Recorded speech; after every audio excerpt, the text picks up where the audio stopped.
Hello, welcome to Skull RPG Podcast. My name's Dwight Skull. My name's Jacob Skull. And today we're going to teach you how to tell your story.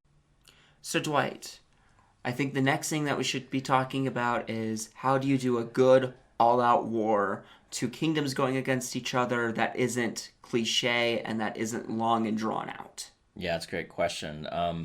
First thing you should take into account is that war has a tendency to be very railroadish because you're given basically orders from somebody above and you kind of have to execute those orders. That said, how I would handle the railroadness of it would be to give them an objective but not a way of solving said objective. So if the objective is, okay, we need you to see what the enemy's positions are, that's it.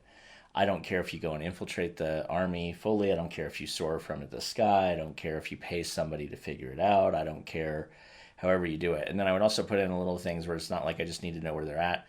Like I need to know where the general's tent is. I need to know if the general actually stays in his or her tent. I need to know if the general has consorts coming to their tent that we could use for other purposes. Like I need to know more information than just, yep, they're on that hill over there and there's like 1,000 of them. Or the other thing to add to that is maybe some other bonuses of if you're able to decipher anything on their plans or their next move of attack, things like that. If they're mercenaries, you'll pay a little bit more. If they're soldiers in the war, there might be other benefits that they get for finding more intel than they're supposed to. Right. And so that's one way to make it less railroadish. I mean, because the problem is, if you're taking a higher level character into war, they're going to be deciding what to do because to a certain degree, if you're high enough level, then your characters are probably the most powerful people in the war.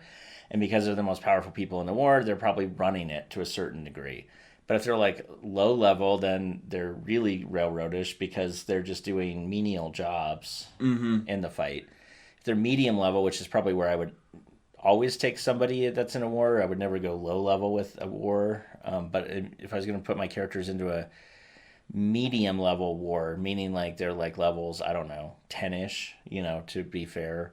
That obviously changes on your system, but roughly if you're 10-ish level, then they have the ability to kind of be given a bunch of objectives to do. And you can kind of think of it like a video game, right? Where it's like, hey, your primary goal is X, but there's these 3 side goals that you could also do that would help your war effort out. And the reason you do it as a soldier is because the next battle will be easier. Like the next thing will be easier that they're trying to do because if they did all the side quests, then they have more information or they might know certain things that will allow them to take out the enemy much faster than not having those things. Yeah. So that's how I deal with the railroadness option of it. There's other things to think about, though. The other problem is that the other problem with war in general is it could get really monotonous pretty quickly if all you're doing is like reconnaissance, fighting, reconnaissance, fighting. And so what I'd like to do then is I really like to figure out at the beginning, have a way for your characters to be able to indirectly or directly stop the war. And by that, I mean, I want to give them some ability that they can start uncovering some sort of clues, some sort of big reveal, some sort of twist or turn as they're going through where they're able to find, oh, wait, this enemy has this like weakness or their generals have these weaknesses. But the thing is, I want the way that they can stop them to not be without consequences, let me say. So think about it this way. America stopped Japan in World War II by dropping the atomic bomb on them. Now, if you think that there were no consequences to that action, I don't know if you've been living on the planet for the last 50, 60 years, and I don't care how old you are, there have been consequences for that action.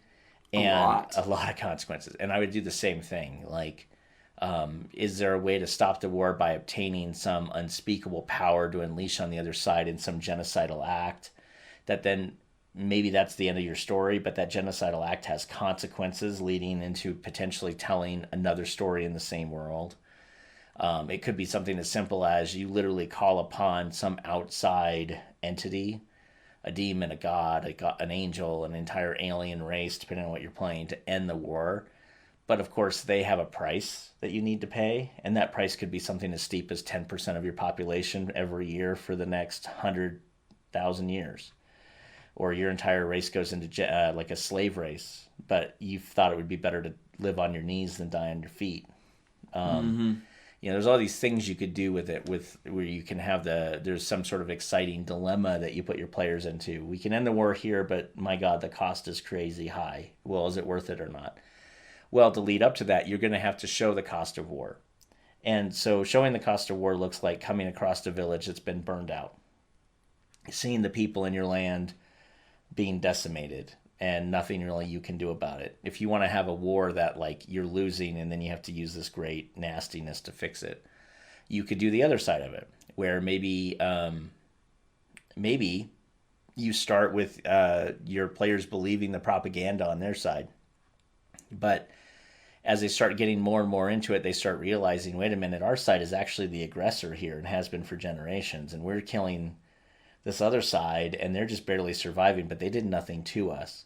And then that's the dilemma that you have. So maybe stopping the war looks like your players, if they're high enough level, like at the high levels, they stop fighting the war. And then what happens? Civil war.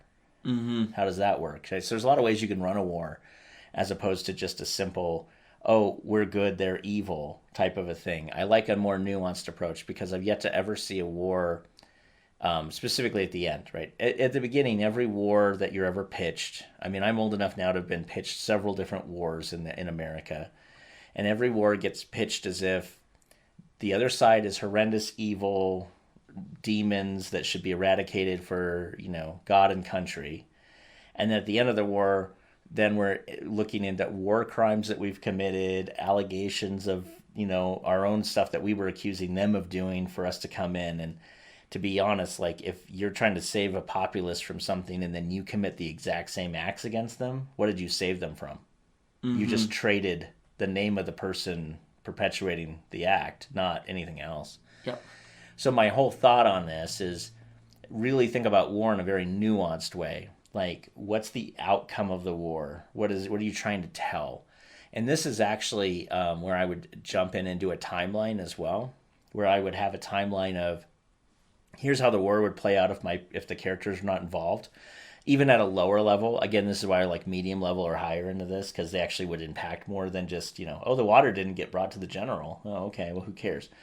That said, I would like to do a timeline where if they lose this battle because the players aren't there, then this thing happens. And they could still lose that battle. In fact, I would make it so that it's not like every battle they go to fight, they win.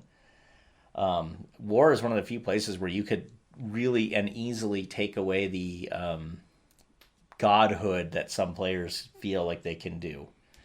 Not like by killing them, but just by having them lose a battle. I mean, they can still survive the battle, but their entire side got just decimated. They're like one of 100 out of like 3,000 men that survived. I mean, to tag on that, just because they lost the war doesn't mean that they lost the battle. But if they weren't there, they could have lost the war because the cost of life was so egregious on their side. Right, and those have consequences, right? So if you lose 3,000 soldiers, that's 3,000 soldiers that can't show up to the next battle or the last battle.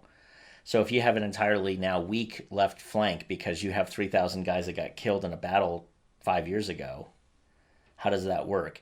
Or if they survive, you have 5 years of veteran fighting combat sitting on the left-hand side of your army now, which could act as a vanguard or some sort of, at least a defensive measure from that left side getting taken.